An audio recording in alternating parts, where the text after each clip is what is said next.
Itu yang saya apa pertanyakan dari kuliah lalu, karena dosen pun Beda, beda, beda. dosen saya pun menjawab katanya itu Allah dari orang Muslim juga begitu, karena keturunan Hagar itu kan dijanjikan oleh Allah. Kita bicara sejarah. Bapak ini harus belajar ilmu pengetahuan umum, ya. Orang Israel sana nggak pernah menuliskan di dalam kitabnya itu Ismail sebagai nabi. Ismail itu bahkan kisahnya nggak ada. Cuman dikatakan anak dari Hagar. Setelah itu diusir jadi pengembara di daerah Mesir. Itu hanya itu saja. Apakah dia nabi? Tidak pernah disebut nabi. Nah, kalau Ismail dalam kitab kamu itu kan dijadikan nabi. Ya saya nggak tahu itu Ismail yang mana. Entah Ismail Arab, entah Ismail siapa, saya nggak tahu. Karena begini, menurut kisah Islam, Ismail itu mendirikan Ka'bah sama bapaknya si Ibrahim. Sejak kapan Abraham ke Mekah? Sejak kapan? Nggak tahu. Itu dia. Jadi bapak itu harus belajar sejarah, melihat agamamu itu dari perspektif sejarah. Nyambung nggak? Kalau nggak nyambung ya narasi kamu itu nggak nyambung. Nggak tahu. Nggak ada Pak, kisah Ismail nggak ada di dalam kitab kau. Judulnya nabi itu harus nerima risalah. Itu nabi. Nabi kalau nggak nerima firman, namanya bukan nabi. Jadi dalam kitab kami, di kitab nabi-nabi itu ya, contohnya ya, nih Ayub, ini baru nabi. Jadi nggak bisa disebut nabi. Abraham juga nggak nabi. Abraham itu bukan nabi. Ya ini, yang namanya nabi tuh nih, Yesaya, Yeremia, Yehezkiel, Daniel, Hosea, Yoel, Amos. Nah ini baru nabi. Nahum, Habakuk, Jepanya, Hagai, Maleaki, Zakaria nabi. Zakaria ada 2 di sini, ada nabi dan ada imam. Nah, tapi ini bukan bapaknya Yahya. Jadi nggak bisa semua orang disebut nabi. Asal ada namanya di dalam kitab nabi, nggak bisa. Ya, selamat sore, Mbak. Sore, Pak. Jangan mau bertanya. Iya, tadi saya mau mendengar teman saya tadi, Mbak mengatakan bahwa tidak ada risalah Nabi Ismail diangkat sebagai nabi. Siapa bilang? Ya dalam kitab kami memang nggak ada. Ya kalau dalam Islam ada. Apa risalahnya Nabi Ismail dalam Islam? Ya, pertama di mana Ismail itu menerima wahyu sebagai nabi. Terus Apa dia wahyu di mana yang dia terima? diperintah. Apa wahyu yang dia Tadi terima? di Al-Quran surah An-Nisa ayat 163 dijelaskan bahwa Allah memberi wahyu kepada beberapa nabi termasuk Ismail. Maknanya Ismail juga termasuk nabi yang mendapat Apa wahyu dari wahyunya? Allah. Saya nanya Pak, apa wahyunya? Iya, wahyunya yang berupa petunjuk untuk menyampaikan tauhid kepada kaumnya. Iya. Sekarang saya tanya Pak, Juma menyampaikan tauhid nggak kepada penontonnya? Berarti Juma juga udah nabi tuh. Nah, tidak seperti itu. Oh iya, semua ustadz juga menyampaikan tauhid. Berarti semua ustadz ini juga nabi kayak Ismail. Memang Islam mengajarkan Semua tauhid. ustadz juga kayak gitu Pak. Semua ulama juga menyampaikan yang sama. Iya. Berarti mereka juga semua nabi. Nabi Ismail Ya itu apa? dikatakan Oke, nabi. kalau dia nerima wahyu, apalah wahyunya? Coba, di manalah dalil mengatakan Ismail mengajarkan tauhid? Kata tauhid sendiri saja tidak ada di dalam Quran. Kau cari Pak, cari lah. Kata tauhid itu bahasa Arab. Itu tidak pernah kamu temukan di dalam Quran. Cari aja. Selamat mencari Pak. Tidak ada, cari kalau ada. Kata tauhid itu bahasa Arab. Oten ya gini, ditanya apa dijawab apa? Ya iyalah. Kalau kau tanyanya aku jawab Z ya lebih nggak nyambung lah. Kalau ditanyanya apa ya dijawabnya apalah. Iya kan? Ditanya beras ya dijawabnya beras lah. Nggak mungkin ditanyanya beras kau jawab jengkol.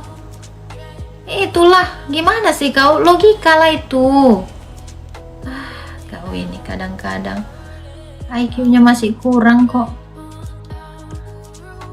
Tahun berapa Tuhannya Oten lahir? Kekekalan. Tahun kekal. Halo Ion. Halo. Oke, nggak jawab ya. Ditanya malah nanya balik gimana? Biar kau tahu. Karena banyak orang yang bertanya, sebenarnya dia tidak tahu imannya.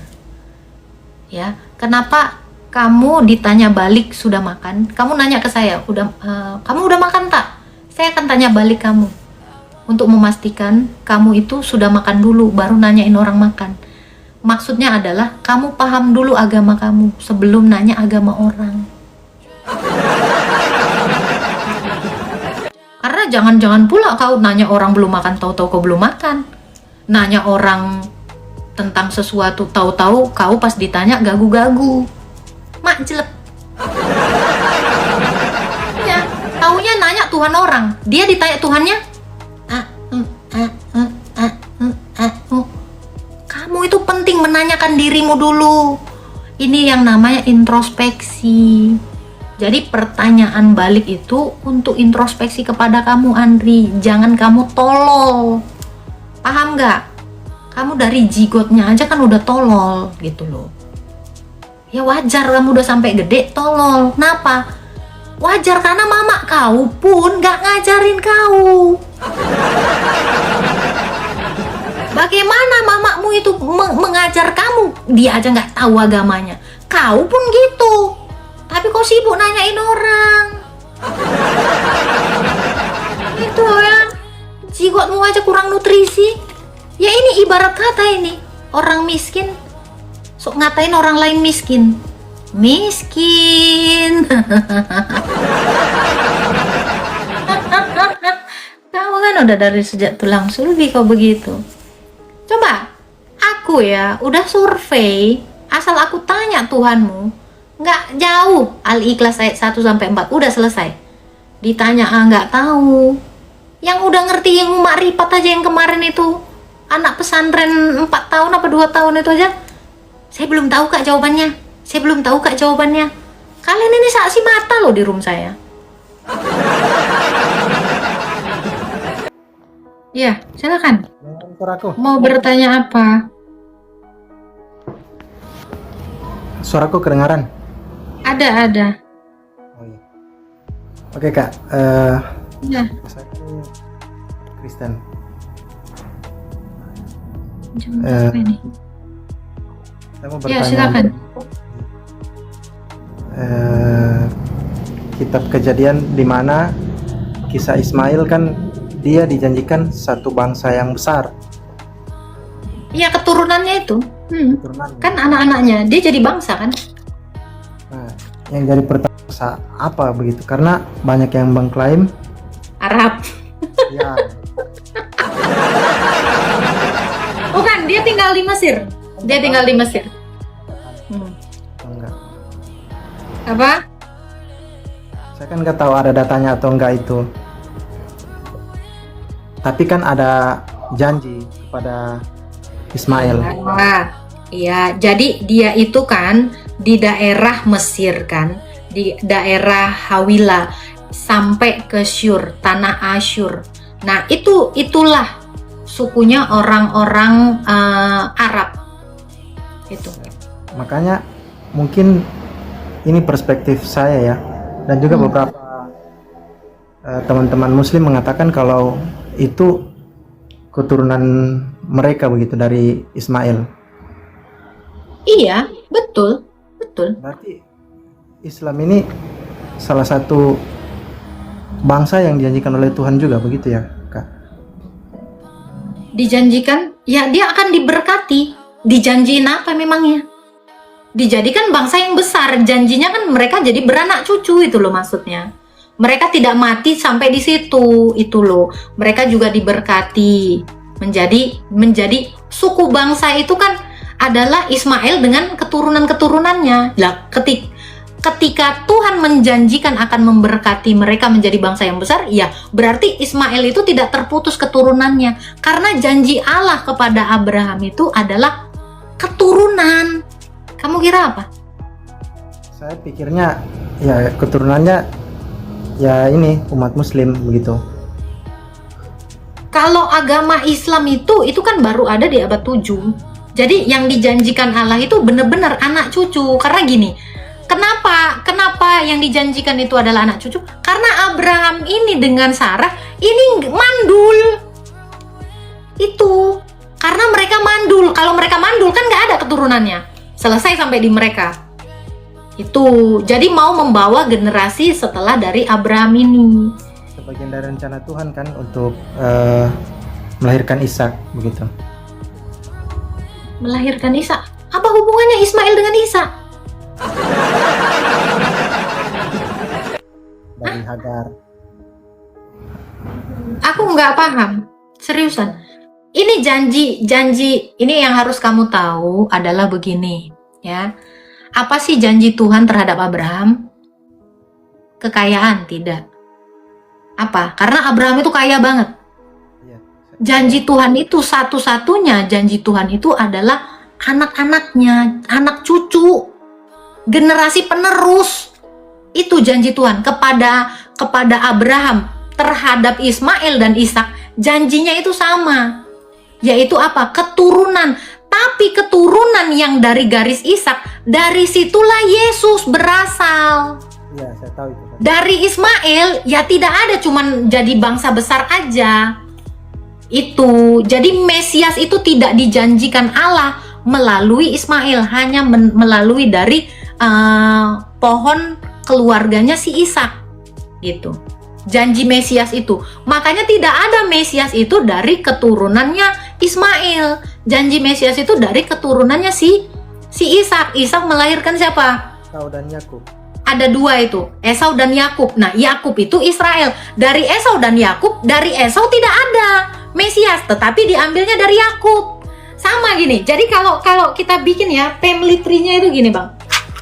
Nih ya, tunggu ya. Tahu kan family tree? Aduh, nggak ada pula ini pulpenku itu. Ya, jadi gini. Ya, ini penting sekali untuk kita itu belajar. Oke. Saya cuma mau kuenya aja, Pak. Jadi gini, Bang. Ini gua kalau nggak ada pulpen nggak bisa ngejelasin, Cong. Ini karena banyak yang nggak tahu. Ya. Maksud saya begini, kan Muslim selama ini ngiranya ya percaya Tuhan yang tauhid itu ya berasal dari itu Ismail begitu.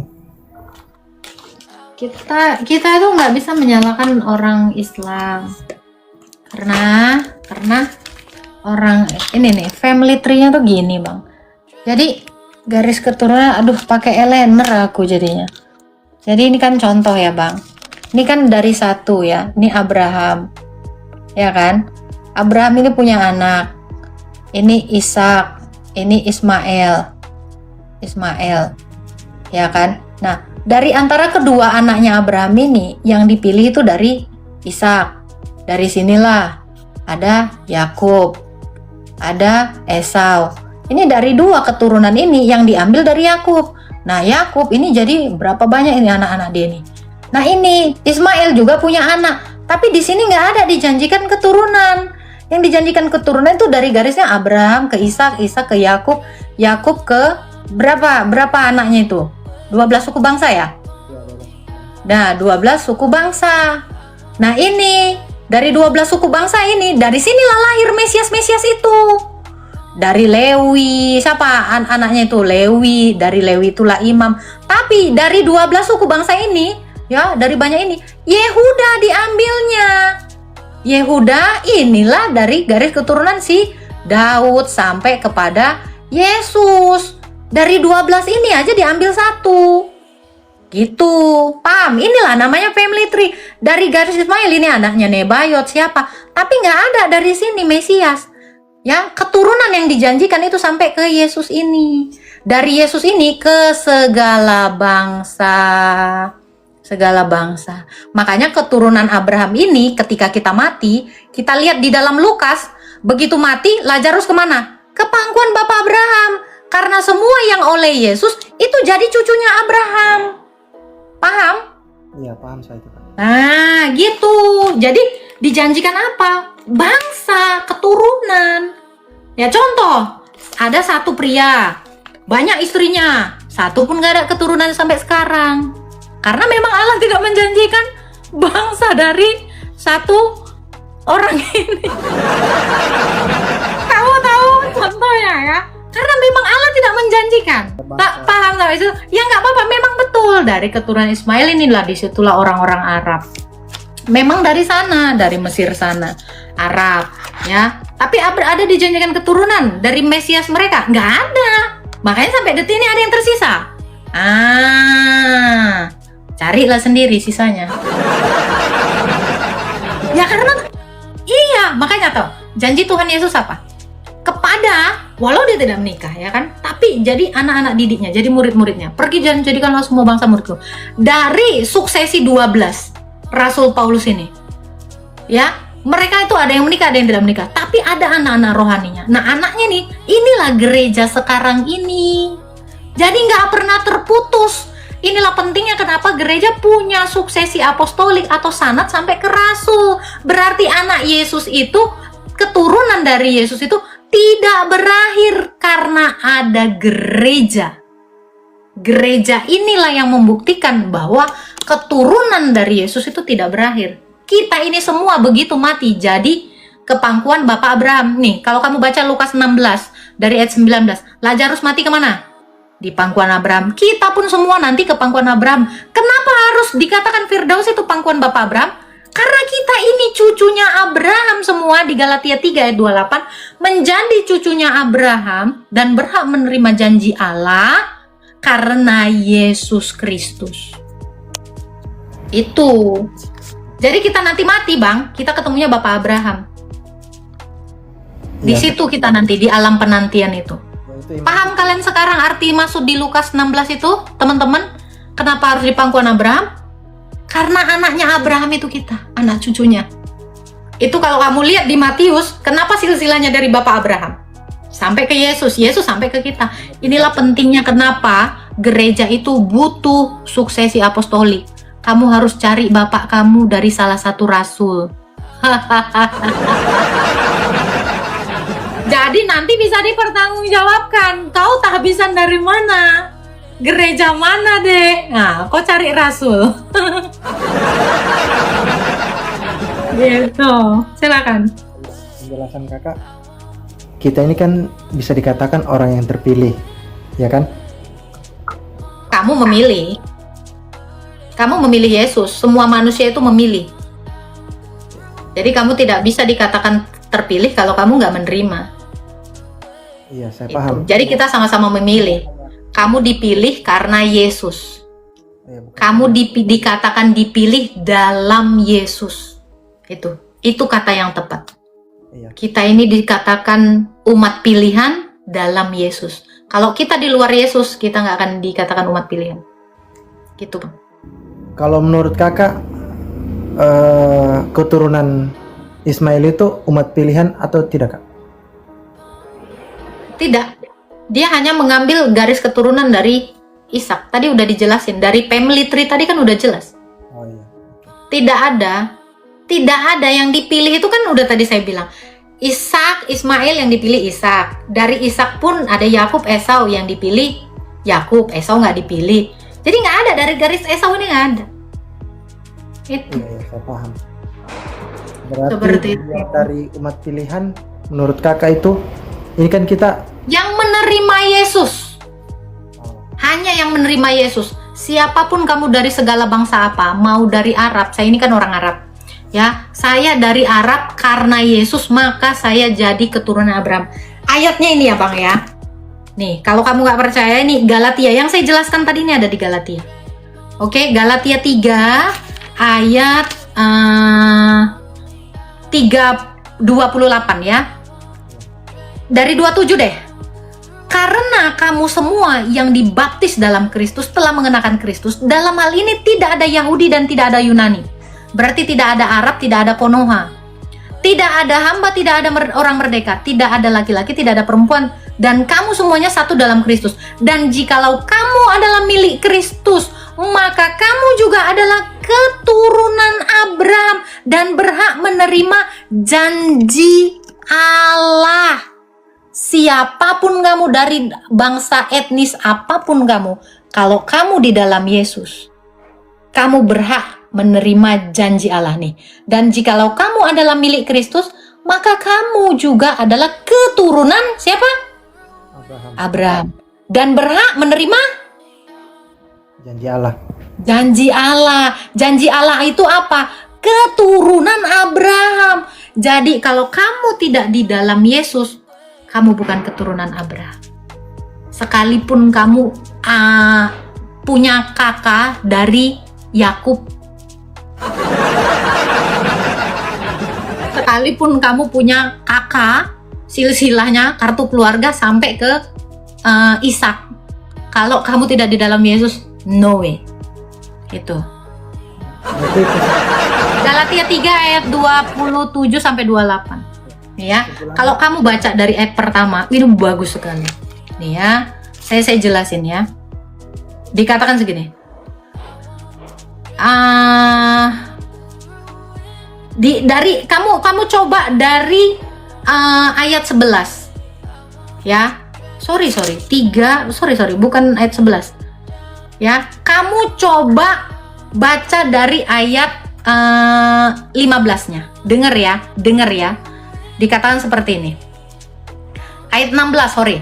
Adapun kepada Abraham diucapkan segala janji itu dan keturunannya, tidak dikatakan kepada keturunannya, berarti tidak kepada semua keturunannya. Berarti tidak juga kepada Ismail, hanya kepada Ishak. Ya, dikatakan ya.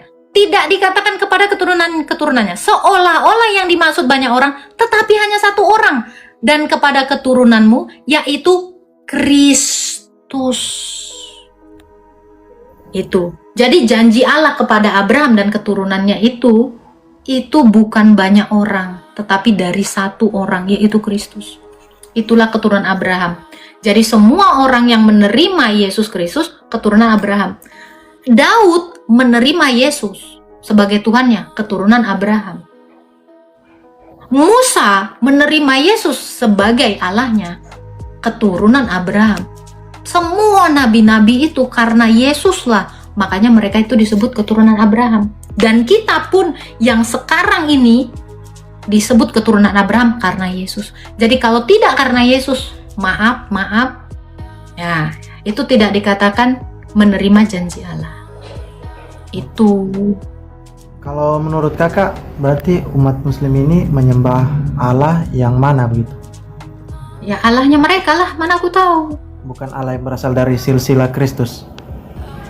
Allah kok dari silsilah sih? Allah itu tidak bersilsilah. Allah itu tidak bersilsilah. Ya maksud saya kak, ini kan tadi kakak udah jelasin tentang keturunan Kristus, mulai dari Abraham, Ishak dan seterusnya. Keturunan Kristus bukan dari Abraham. Keturunannya Kristus itu ya kita sekarang ini yang menerima Kristus itu sebelum dia menjadi Kristus kan. Di zamannya Abraham, Yesus itu kan belum jadi manusia, belum jadi Kristus. Kristus itu artinya Mesias. Belum. Itu. Ya itu pertanyaanku tadi kak. Apa tuh? Jadi menurut kakak Allah yang dipercayai oleh orang Islam ini Allah Sudah saya jawab tadi. atau Allahnya Abraham? Bukan. Abraham itu tidak mengenal Allah mereka. Karena Abraham dalam iman mereka itu bapaknya Asar. Beda. Bapaknya Maryam pun itu Imron. Dalam iman kita itu beda. Jadi Allahnya orang Islam itu berbeda dengan Allahnya kita. Karena kalau sama, maka mereka akan menjadi gereja. Disebutnya Oten. Iya. Ya karena setelah Yesus itu disebutnya Oten, murid-murid Yesus. Nah kalau ada yang menyembah Allah yang sama dengan apa yang disembah orang Israel, ya judulnya Oten. Kalau mereka bukan Oten, ya bukan. Beda-beda Allah.